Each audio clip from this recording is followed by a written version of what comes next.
మన తండ్రి అయిన దేవునికి సమస్త మహిమ, ఘనత, ప్రభావములు కలుగునుగాక. నా ప్రభువును రక్షకుడునైన యేసుక్రీస్తు వారి అతి పరిశుద్ధమైన నామంలో ప్రియమైన దేవుని బిడ్డలందరికీ హృదయపూర్వకమైన ప్రేమ వందనములు తెలియజేసుకుంటున్నాను. దేవుని పరిశుద్ధ గ్రంథంలో నుండి నిర్గమకాండము 40వ అధ్యాయం మొదటి వచనము నుండి 16వ వచనం వరకున్న వాక్య భాగాన్ని మనము ధ్యానం చేద్దాం. మొదటి 2 వచనములను చదువుకుందాం. మరియు యెహోవా మోషేతో ఇట్లనెను, మొదటి నెలలో మొదటి దినమున నీవు ప్రత్యక్షపు గుడారపు మందిరమును నిలవబెట్టవలెను. దేవుడు ఈ కొద్ది మాటలను మన కొరకు దీవించునుగాక. ప్రభునందు ప్రియమైన సహోదర సహోదరులారా, చదవబడిన ఈ వాక్య భాగాన్ని మనం గమనించినప్పుడు ప్రత్యక్ష గుడారమును మొదటి నెల మొదటి దినాన నిలబెట్టాలి. రెండవ ప్రాముఖ్యమైన సత్యం ఏంటంటే వాటి క్రమము చొప్పున ప్రత్యక్ష గుడారములోని ఉపకరణములను ఆవరణములోను, పరిశుద్ధ స్థలములోను, అతి పరిశుద్ధ స్థలములోను నిలవబెట్టాలి. ఆ తరువాత ఈ ఉపకరణములన్నిటి మీద, మరి యాజకుని యొక్క వస్త్రముల మీద కూడా ప్రతిష్టాభిషేక తైలమును పోయాలి. ప్రతిష్టాభిషేక తైలము ఎప్పుడైతే పోయబడుతుందో ప్రత్యక్ష గుడారము, దానిలోని ఉపకరణాలు, అందులో యాజకత్వము చేసేవారు వారి యొక్క వస్త్రములన్నీ కూడా దేవుని యొక్క ప్రత్యక్ష సేవ విషయమై, దేవుని సన్నిధిలో చేయాల్సిన యాజకత్వ విషయమై ప్రతిష్ఠించబడతాయి, ప్రత్యేకించబడతాయి. ఎందుకంటే దేవుని సేవ పరిశుద్ధతతో కూడుకొనినదై ఉండాలి. దేవుని సన్నిధిలో యాజకత్వము చేసేవారు, పరిచర్య చేసేవారు, దేవుని సన్నిధిలో సేవ చేసేటటువంటి వారు పరిశుద్ధత కలిగిన వారై ఉండాలి. పరిశుద్ధత లేకుండా మనము దేవుని సేవ చేయలేము. పరిశుద్ధత లేకుండా మనము దేవుని సన్నిధిలో ఏమీ చేయలేము. పరిశుద్ధత లేకుండా మనము దేవునిని చూడలేము. మన ప్రభువు మన పాపములకై మరణించి మనలను పరిశుద్ధులుగా చేశాడు కదా. మన ప్రభువు మనలను పరిశుద్ధులుగా చేసిన క్రమము చొప్పున ఆ పరిశుద్ధత కలిగి దానిని కొనసాగిస్తూ దేవుని రాకడ కొరకు సిద్ధపడుతూ ప్రభు రాజ్యంలో ప్రవేశించాలి. మరి ప్రభువు మనలను పరిశుద్ధపరిచాడు, మనకు మలినం అంటుకుంటుంది కదా, లోకములో ఉంటున్నాం అన్నప్పుడు దీనికి 2 విషయాలు చెప్పాలి. ఒకటి, తెలిసి లోకపు మాలిన్యము అంటించుకోవడం. అంటే ఎరిగి అది పాపమని తెలిసి కూడా దానిని చేయడము, దానిని అలవాటుగా చేసుకోవడం. రెండో విధానం ఏంటంటే తెలియక పొరపాటు చేయడం. తెలియక లోకపు మలినమును అంటించుకోవడం. అంటే ఎరిగి చేసేది ఒకటి, ఎరగకుండా చేసేది ఒకటి. అపోస్తలుడైన పౌలు తాను రాసినటువంటి పత్రికలో ఒక శ్రేష్టమైనటువంటి విషయాన్ని పరిశుద్ధాత్మ ద్వారా మనందరికీ ప్రత్యక్షపరుస్తాడు. అదేంటంటే ఒక మాట చదువుకుందాం చూడండి.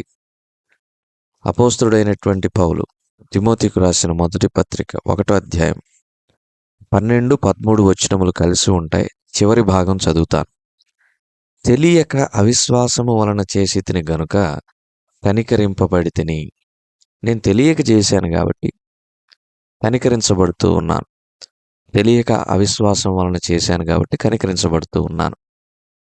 మరి దీని అర్థం ఏంటి? తెలిసి చేసి ఉంటే పాపం అలవాటుగాను రివాజుగాను మారి పాప స్వభావము కలిగి ఒక పక్క మందిరానికి వస్తూ ప్రార్థన చేస్తూ ప్రభుని ఆరాధిస్తూ ఆయన శరీరంలో రక్తంలో పాలు పంపులు పొందుతూ విశ్వాసిగా చలామణి అవుతూ ఇది పాపమని తెలిసి దానిని అలవాటుగా కొనసాగిస్తూ ఉన్నట్లయితే దాని అర్థం దానికి లెక్క ఉంది, తీర్పు ఉంది అని. ఇప్పుడు ఈ 2 విషయాలను మనం అర్థం చేసుకున్నాం. తెలిసి చేయడం, తెలియక చేయడం. మరి దీనిని ఎలా శుద్ధి చేసుకోవాలి? దేవుడు కృపా కనికరములు కలిగిన వాడు. ఆ అవకాశం కూడా ఇస్తూ ఉన్నాడు. ఈ మాలిన్యాన్ని ఎలా శుద్ధి చేసుకోవాలంటే, నాడైతే ప్రత్యక్ష గుడారంలోని ఆవరణంలో ఇత్తడి గంగాళం ఉంది.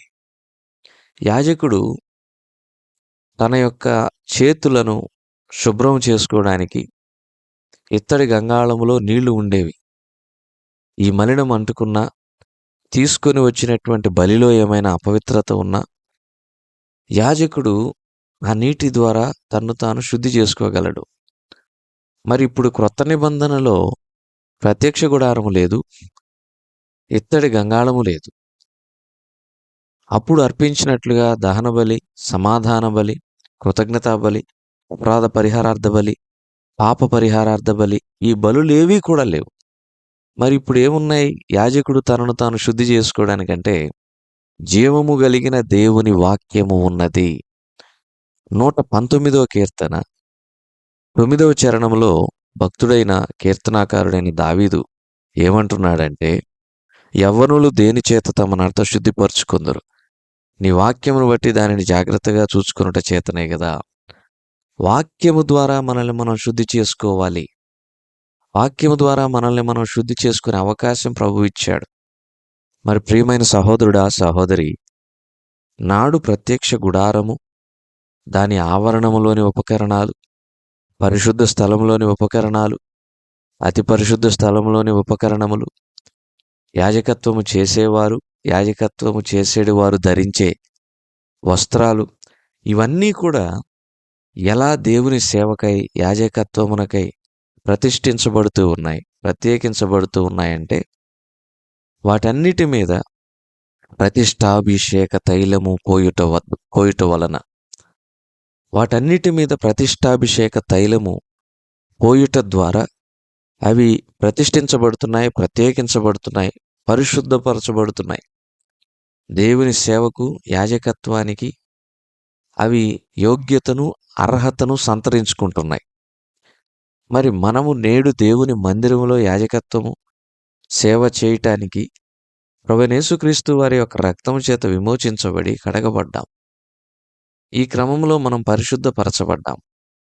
మలినమంటినప్పుడు దేవుని వాక్యపు వెలుగులో మనల్ని మనం శుద్ధి చేసుకోవడం దీవెనకరం, ఆశీర్వాదకరం. అది తప్పక అందరూ చేయవలసినటువంటి విధి, అందరూ పాటించాల్సినటువంటి ఒక చక్కటి క్రమం.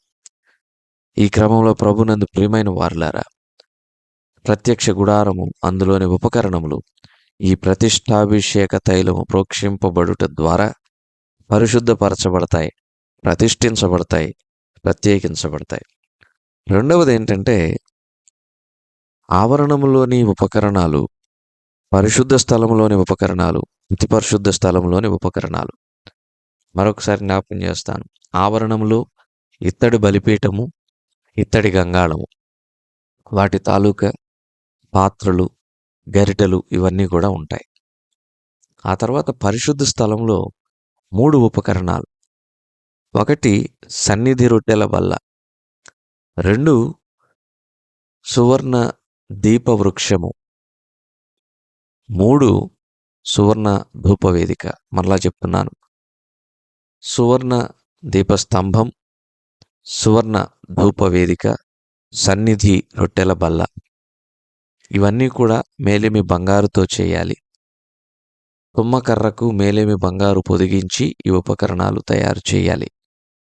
ఆ తర్వాత అతి పరిశుద్ధ స్థలం, ఏడాదికి ఒక్కసారే ప్రధాన యాజకుడు అడుగుపెట్టే అతి పరిశుద్ధ స్థలములో నిబంధన మందసం ఉంటుంది. ఆ మందసం లోపల 3 వస్తువులు. 1 మన్నా కలిగిన పాత్ర, 2 చిగురించిన అహరోను కర్ర, 3వది 10 ఆజ్ఞలు కలిగిన 2 రాతి పలకలు. ఆ నిబంధన మందసం పైన కరుణాపీఠం ఉంటుంది. ఆ కరుణాపీఠముపై కెరూబులు రెక్కలను ఆనించి ఏకాండముగా తలలు వంచి దేవుని పరిశుద్ధతను సన్మానిస్తూ, ఆయనకు లోబడుతూ ఆయన యందలి పూర్ణ భయముతో క్రిందికి అనగా మందసం వైపు చూస్తూ ఉంటారు. ఈ విధంగా ప్రత్యక్ష గుడారంలోని ఉపకరణాలు ఉంటాయి.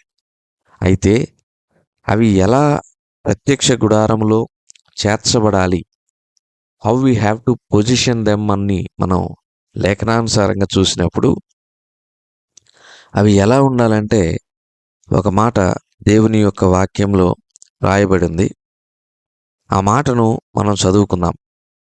వాటి వాటి స్థానములో అవి నిలవబెట్టి, వాటి వాటి స్థానములో అవి ప్రతిష్ఠించబడి, వాటి వాటి స్థానములో అవి ఉండాలి అనే విషయాన్ని మనం చూస్తున్నాం. ఎప్పుడూ కూడా వాటి వాటి స్థానము కాక, వాటి స్థానము కాని స్థానములో ఉపకరణాలు ఉండకూడదు. దేవుడు ఆవరణములో ఇత్తడి ఉపకరణాలు ఉంచమన్నాడు. కాదు, నేను బంగారు ఉపకరణాలు ఉంచుతాను అని అంటే దేవుని ఆజ్ఞకు మనం అవిధేయులమవుతాం. ఇది చాలా ప్రమాదం. ఇత్తడి ఉపకరణాలు ఉండాల్సిన స్థానంలో ఇత్తడి ఉపకరణాలు ఉండాలి. సువర్ణ ఉపకరణాలు ఉండాల్సిన స్థానంలో సువర్ణ ఉపకరణాలు ఉండాలి. వేటి స్థానంలో అవి ఉండాలి.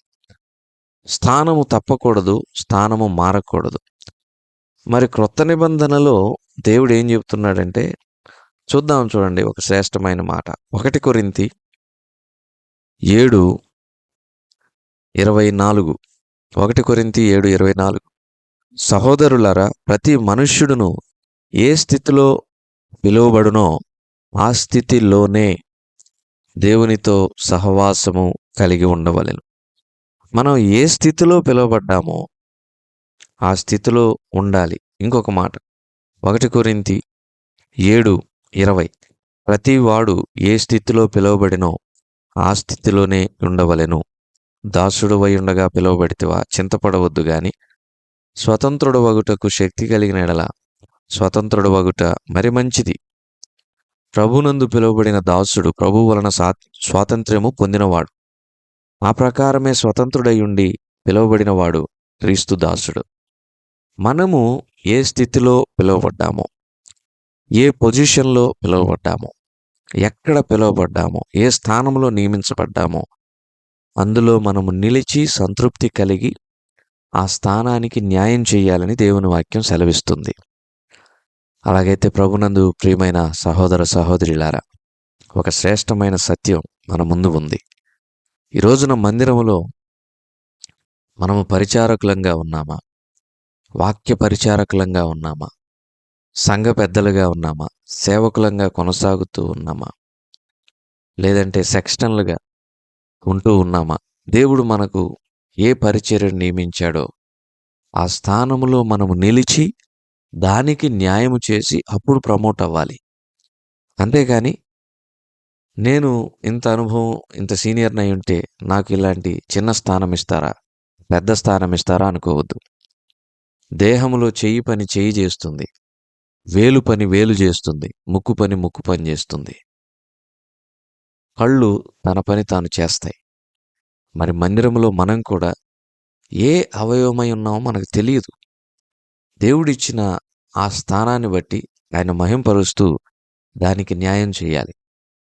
చూడండి, ప్రత్యక్ష గుడారంలోని ప్రతి ఉపకరణము దాని స్థానములో అది ఉంచబడాలి, నిలబెట్టబడాలి.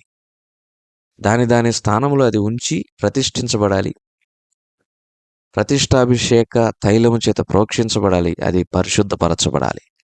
దేవుడు మనకు ఏ స్థితి ఇచ్చాడో, ఏ స్థానం ఇచ్చాడో, మందిరంలో ఏ పరిచర్య ఇచ్చాడో మొదట మనం దానికి న్యాయం చేద్దాం. ఆ తర్వాత అప్పుడు మనం ప్రమోట్ అవ్వడానికి అర్హులమవుతాం. అంతేకాని దేవుడు నిలబెట్టిన స్థానంలో ఉండక మనది కాని స్థానమును ఆశించిన, మనది కాని పదవిని ఆశించిన, మనది కాని పరిచర్యను ఆశించిన తప్పక మన మీదకి నష్టం వస్తుంది. జాగ్రత్త సుమ. దేవుడి కొద్ది మాటలు మన కొరకు దీవించునుగా. ప్రార్థన చేసుకుందాం. కనికరపూర్ణ స్తోత్రాలయ్యా, విత్తబడిన వాక్యం నీరు కట్టి ఫలింపజేసి మా ప్రియులను దీవించి మీ నామమునకు సంపూర్ణమైన మహిమ పొందమని, ఈ దినమంతటి కొరకు మమ్మల్ని సిద్ధపరచమని మా రక్షకుడైన యేసుక్రీస్తు వారి అతి పరిశుద్ధమైన నామములో ప్రార్థించి అడిగి వేడుకొంచున్నాము తండ్రి. ఆమేన్.